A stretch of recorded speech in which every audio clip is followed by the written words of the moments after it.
So, actually, some of the challenges we encountered in the falls, most of the parasites collected were of this order, Aminoptera. And then because we earlier on the inception of the farmer work in the country, we earlier on advised farmers to use pesticide to knock down. We are concentrating very much on it, and this is a challenge to us. These challenges,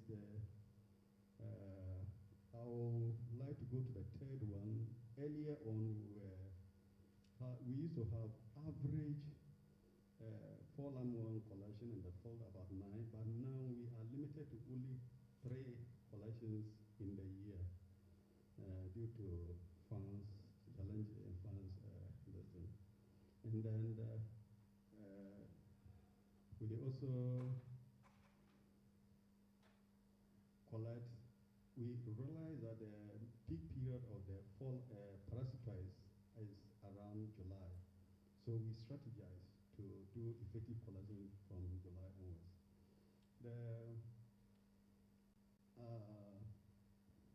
So the way forward to manage this work very well, that is where we will concentrate on our collections, and then we'll increase the number of technical staff in this. We realize that when we put only 1 staff member in the lab trialing, when we increased it to 2, we realized that there was a great improvement, and we increased this number and see how best this one will go. And I'll go to the second project last year, which was effective crude sweet potato plant extract in the on the sweet potato weevil management. And we were to test the suitability, the other objective to test the suitability of sweet potato plant parts for the use of farmers as bait to reduce the weevil populations within their bus, and to develop trap from waste material which are easy to get and also easy to make by farmers for the trap of sweet potato weevil. What made us to continue doing this work is that these are some of our test materials, and then on the varieties that we tested this, and this picture seen here is arena, which we tested in the lab, and then we realized it gave us very good results. And based on the results, we went to the field, and then there's a lab field experiments using 3 applications. And when we said that traps, this is a look at the sweet potato field, and then a trap with attractant within the trap. That is the attractant is soap, that is crude extract of the plant parts put in the soaked in cotton, put in the trap, and we had very good results. We had collected weevil from all the traps set in the field, and those that we traps without the attractant didn't catch any weevil. And these were some of the weevils collected during the year, alkaloides and then Sanders renewals. And one of the challenges that we had here was that we couldn't get a commercial pheromone to compare with our local crude extract, so that we could go ahead and then set it to let farmers have an idea of how to use it. So for 2021, this is years of doing the work on the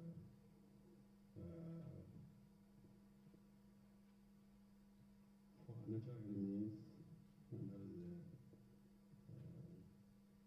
and then the sweet potato work too, and this will be the team members, and then And here, this shows the area that we concentrate for the work. That is our hotspot areas within local the lower part of Ghana. And the way forward here, just as I earlier said, we will look at the collection around July onwards. That is where we have our peak periods, and then we increase the 10% asset. For the effective for the sweet potato, this is the team members, and then as I earlier said, these are the objectives, and then we will work at quarters, so that's where the experiment will be. And then these are the varieties that we use. And then we are hoping this year the team members are looking at other sources to get us commercial pheromones so that we'll use that in the tractor. And if it is successful, that our local extract will be comparable to that of this, the commercial pheromone. In terms of catching the sweet potato, we will then go ahead to look at the verifying the components that are in it that attract the sweet potato weevil before we do some final experiments, and then let farmers have this. And the interesting thing here is that if we are able to get a local lure, we will then go ahead to think of patenting it in it if we get it. So this publication was earlier submitted in the 2019, and it was released in 2020. And then this was one which was also released in 2020. And this one was submitted. It was accepted in November 2020, and it's not yet released. Thank you. Thank you, Mr. Sander, for the presentation.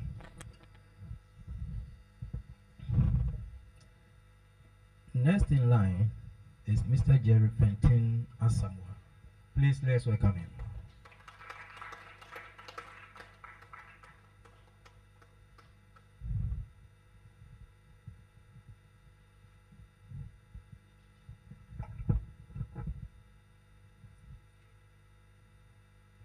Good morning, everyone. I'm Jerry Fenton Asamoah from Plant Pathology Division. And I'm presenting on in-house research and planning for 2021. The outline of my presentation is as follows.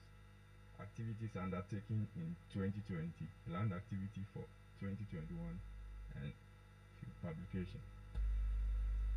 Activity undertaken in 2021 was reaction of common bean assertion to Colchicum lindithermal infection under greenhouse conditions. It was being founded by Barbara. This was my team. We received disease outbreak from the legumes division people on their field of infection of leaf spots. And from our findings, we were able to isolate Colchicum as one of the organisms causing the disease. So we decided to investigate on the pathogenicity of the disease on some assertions of the common bean. By way of introduction, Colchicum is one of the most devastating seed-borne diseases of common bean, and it can cause yield losses of about 100%. And with such kind of yield losses, the only and the promising way to handle this issue is by the identification of resistant or tolerant assertion, which is most effective environmentally friendly approach. The objective of the study was to identify resistance or tolerance 8 common bean assertions to Colchicum infection, and also to assess the effect of the coltitrucum infection on yield parameters of the 8 common bean varieties. Materials and methods were as follows: 8 common bean varieties, which were as follows: SEF 44, SEF 17, BFS 39, Sementia, BFS 35, NEPA, and BFS 35 and SEF 60. Sorry. Coltitrucum was isolated from diseased plant and cultured in potato destrus agar, and also re-isolated after 14 days to obtain the pure culture and prepare spore suspension as done by Pereira 2011. Inoculation of the common bean plants was done at 3 weeks after sowing using hand sprayer. The experimental design for the work was CRD with 3 replications. Disease assessments were conducted at 3, 5, 7, 9, 11, 13, and 15 days after inoculation. And disease parameters were also taken at maturity. Data was analyzed by Monova. The above shows the disease severity score and their symptoms, which range from 1 to 9, with 1 being absence of the symptom and 9 being the highest, which is 38.1 to 60% of leaf area of the symptom. The disease scores were explained as follows: 1 to 3 was considered as resistance, 4 to 6 moderately resistant, and 7 to 9 being susceptible. The picture shows the cultural characteristics of coltitrucum. That's the groove on the Potestos destrus agar on the plate, and the other one shows the conidia, that's the spore of the pathogen. The above shows the control and the inoculated plant, which is being wrapped with polythene bag to keep the disease conditions are favorable. That's moisture and temperature to help in sporulation of the pathogen. And the other one is the disease symptoms on the leaves of the inoculated plant. That's the lesions of the leaves on the leaves, showing the presence of the pathogen. Results. Table 1 shows disease severity effect of the pathogen on common bean. From the table, it can be seen that almost all the pathogens were moderately resistant based on the disease severity scale that we used, except NAPA, which was resistant to the pathogen. The effect of the pathogen on the yield parameter was significant for number of pores, pod weight, and seed weight. From the table, all the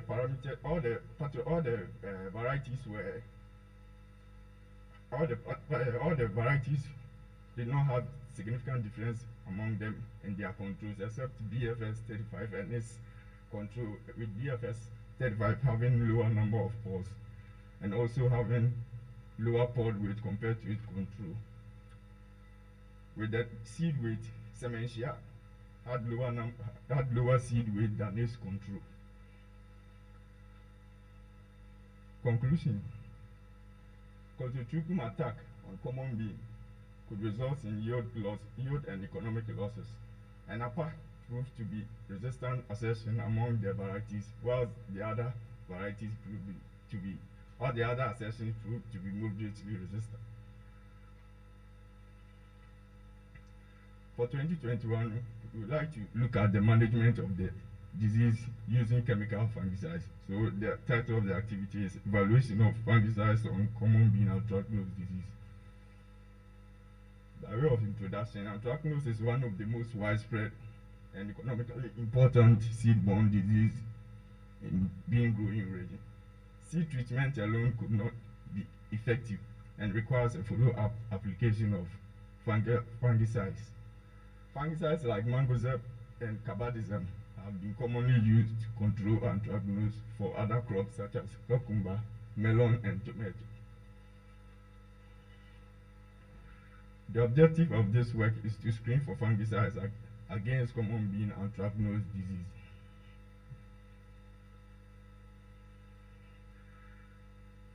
The experiment will be conducted at the trial field with these fungicides. 3 fungicides will be used. That's toxin M, caldobordis, and cabadism. RCBD with 3 replications will be used for the experiment and will be dependent on natural inoculation for the disease to occur. Disease incidence and severity will be assessed at 8 days interval starting from day 48 to day 96 after planting, and severity score of 1 to 9 will be used. Yield and yield components, that are total number of pods per plant, infected pods per plant, and seed per plant will be assessed at maturity.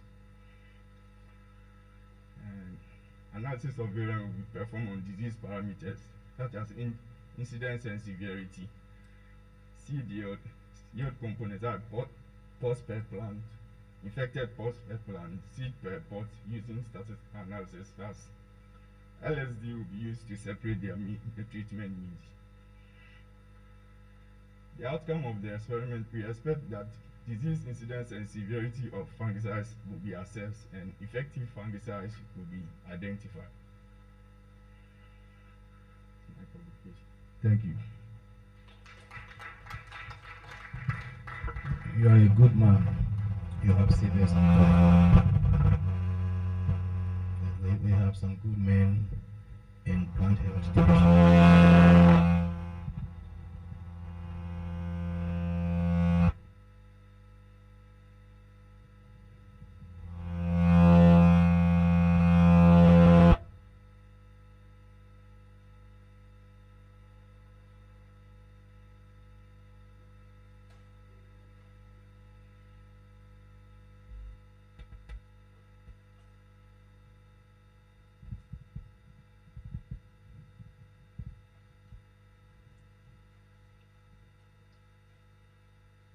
Please let's welcome Esther Mafu for her presentation.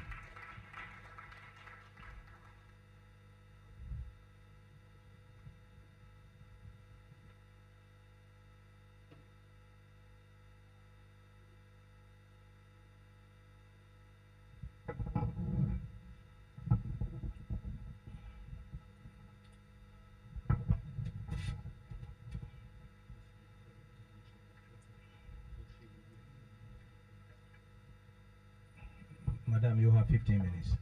Thank you, Mr. Chairman. Good morning.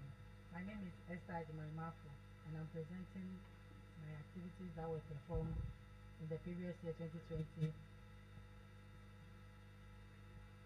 This will be my presentation outline.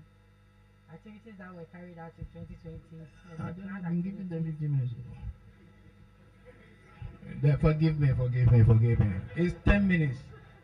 That's how long I've been giving them 15 minutes. We should have gone for coffee break right now. So 10 minutes. All right, Doc. Thank you.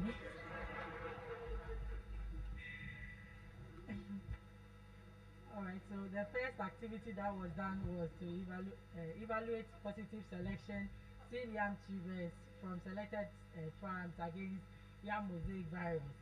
And the objectives were to screen for harvested seed yams for YMV infection using ELISA. And the second objective was also to identify the effectiveness of positive selection on farmers' fields.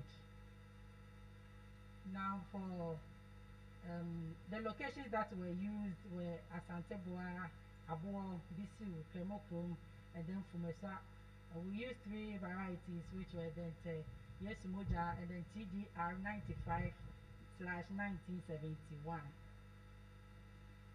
The experimental design that was used was an RCBD with 3 replications, and the data collected included virus incidence and then severity scores. And the virus indexing was done at the laboratory basis. Now this was the picture showing the laboratory analysis and then the field that was established. This is the field at Fumesa. Now for the results, it was observed that Kremokrom had the highest incidence of 33% and then the highest severity of 3. In general, the incidence and severity was lower.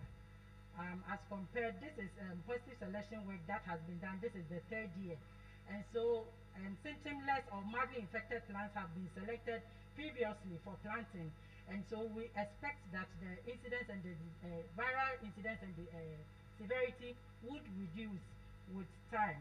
And that is why we are seeing a low incidence and then severity. And so the average viral incidence observed was 29% with a mean severity of 2, with chemochrome having the highest, which is 33. And then the lowest was observed at Abo with 16.7% incidence. The highest severity was also recorded for chemochrome, which was 3. And all the other locations had a severity of 2, which I have explained earlier. Now, it was observed that out of the 33, we tested for 33 samples of CDM tubers using ELISA. We observed that 30 of them were showing no symptoms. They didn't react at the end of the ELISA experiment at the lab.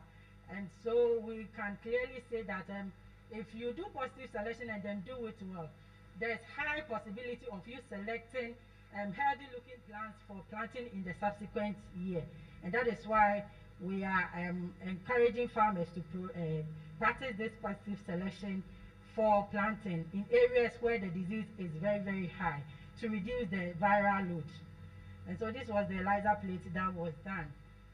And then in conclusion, we want to say that continuous practice of positive selection has the potential to reduce incidence and severity of yam viruses in yam producing communities in Ghana. Now for activity 2, this was to assess cassava genotype for cassava mosaic viral disease at Fumesa. And the objective was to identify assertions that are tolerant or resistant to the CMV diseases. In all, 222 assertions were used, including 5 checks. And this was done at Fumesa using experimental design, augmented design with 20 blocks. So a severity scale of 1 to 5 was used for the severity score, where 1 represents healthy or symptomless, and then 2 represents mildly infection, 3 represents moderate symptoms, 4 represents severe, whilst 5 represents highly severely infected plants. For the mean incidence and severity recorded, it was recorded that amongst all the assertions that were assessed, the mean incidence was 29.1% with a severity of 2, which shows that in all, we can generally say that the assertions were somehow showing resistance, most of them showing healthy or resistant to the CMV diseases. Now, in terms of percentage, 36.6 of them recorded no symptoms or they were looking healthy. And then 39 of them were mildly infected, whilst 56 of the assertions were showing severe symptoms.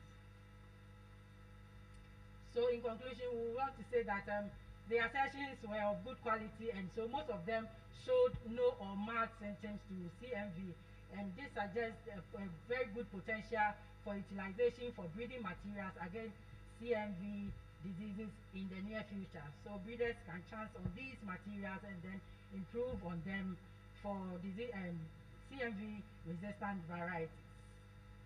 Now activity 3, this was to manage tomato diseases in Ahafo region, specifically to manage viral and then bacterial diseases using farmer preferred varieties.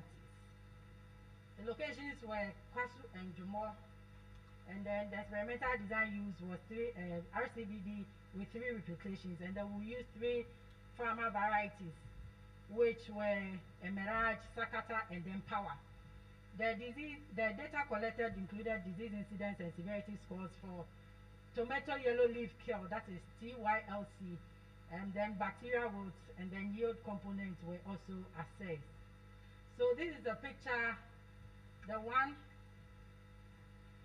This is a picture showing the tomato yellow leaf kill symptoms. With this, you will see that the leaves are curled and then they are rolled up. And then you will see the yellow coloration of the leaves. And this can cause 100% yield loss. So likewise, the bacterial roots over here, you can see that the plant is almost, it's like dying. When it starts during the day, you will see this wilting, and then overnight it will recover. So when you go there in the evening, you will think that, oh, the plants are doing well. But the next time you come, you will see the plants falling off. They are almost like dying. And that is the bacterial wilt for you. And so using a disease incidence with a formula, number of plants that were infected were divided by the total number of plants, and then we'll multiply by 100 to get a percentage incidence. The disease incidence was determined, and a severity scale of 1 to 5, which has been described above earlier on, was also used. And then for the bacterial wilt identification, infected plants were uprooted, and to identify it clearly, it is inserted or placed in water. Then you will see a bacterial ooze coming out from the stem. If you cut the plant at the transverse section and then you place it in water, you will see an ooze coming out. And this was done at the laboratory level, which will be shown here. Activities that were carried out were seedbed preparation, and then after that the soil was also sterilized, and then nursery was established, after which 2 weeks time transplanting was done, and then fertilizer and insecticide applications were also done. Weed control was also done manually. Now this is the results of the disease viral incidence and then severity. It was observed that Sakata had the highest incidence of 65, and then severity the highest severity of 2.5, with Emerald and then Power having 50 and then 2 as incidence and severity respectively. Now the virus wouldn't have been so much of a problem, because if you look at it, the severity was lower, but then it was coupled with this bacterial wilt. So the disease, the synergistic effect of these two, the bacteria and then the virus, caused a very devastating state of the plants, and so it actually had an effect on the yield. For Emerald, it had the highest yield, which was 9.0, which is even lower than the expected yield for tomatoes. And so there's the need to look out for remedy to curb this situation. So in conclusion, I would want to say that the high incidence of virus and bacterial wilt observed show that there is the need to develop resistant cultivars to improve the productivity of the crop as well as the livelihood of farmers.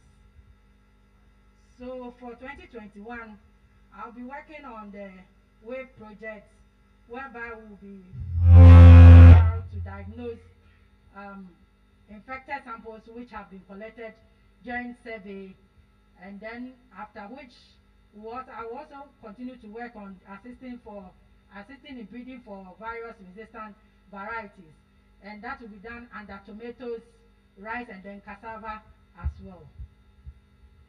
So these are my publications, and thank you for your attention. Okay. The 10 minutes was okay for you. We thank God. Please, is Dr. Allen ready now? Okay. And we take the final presentation from Dr. Allen Opong. Let's welcome him.